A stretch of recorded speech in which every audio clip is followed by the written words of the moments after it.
दोस्तों, क्या आप सभी जानते हैं आसमान हमें नीला क्यों दिखाई देता है या इसका नीला रंग क्यों होता है?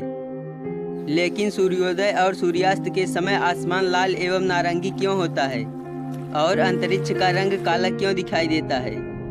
आखिर आसमान का असली रंग कौन सा है? दोस्तों, ऐसे ही कई सवाल आप सभी के मन में आते होंगे, तो इन सभी सवालों के जवाब जानने के लिए इस वीडियो में अंत तक बने रहें और इस वीडियो को अभी से लाइक ज़रूर कर दें, क्योंकि ये वीडियो काफ़ी इन्फॉर्मेटिव होने वाली है। जब भी आप आसमान की तरफ देखते होंगे, काले और सफ़ेद बादल नज़र आते होंगे, लेकिन जब आसमान साफ होता है तो आसमान हमें नीला दिखाई देता है। तो क्या आसमान सच में नीला है?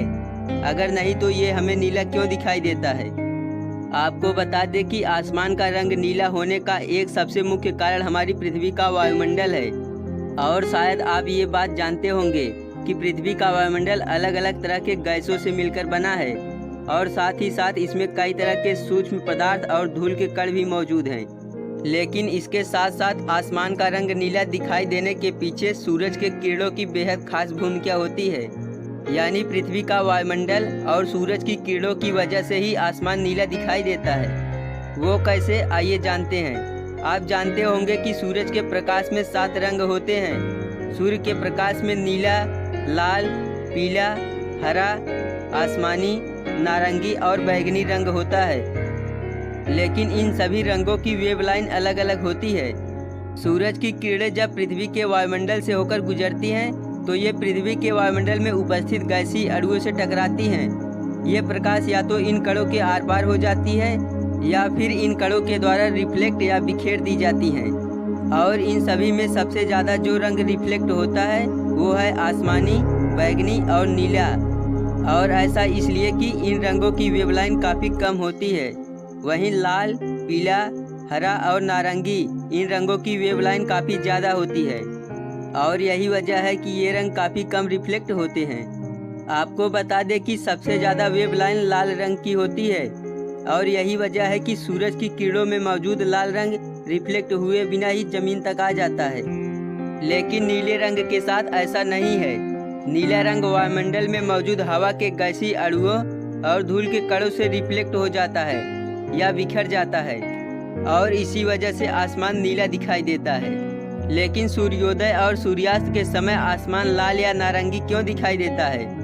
इसका भी मुख्य कारण सूरज की किरणें हैं।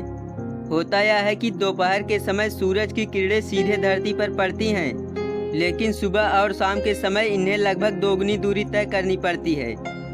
साथ ही सुबह और शाम के समय हवा में मौजूद धुआं, धूल और नमी की वजह से सूरज की किरणों से लाल, पीला और नारंगी रंगों को छोड़कर बाकी सभी रंग बिखर जाते हैं। और अब क्योंकि लाल रंग की वेवलाइन सबसे ज़्यादा होती है और इसी वजह से सुबह और शाम के समय आसमान लाल या नारंगी दिखाई देता है।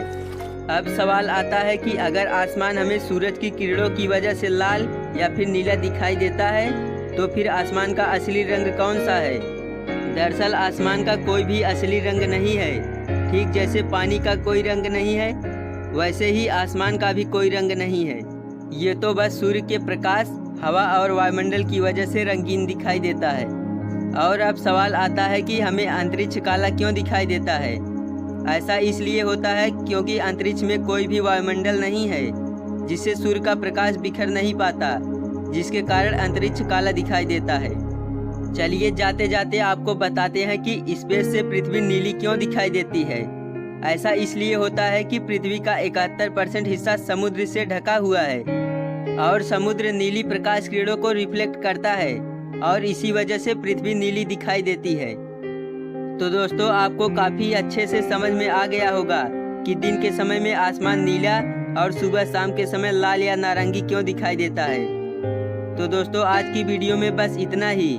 वीडियो अच्छी लगी हो तो इसे लाइक ज़रूर करें और ऐसे ही इंटरेस्टिंग वीडियो के लिए हमारे चैनल को सब्सक्राइब करके बेल आइकन को ऑल पर प्रेस ज़रूर करें।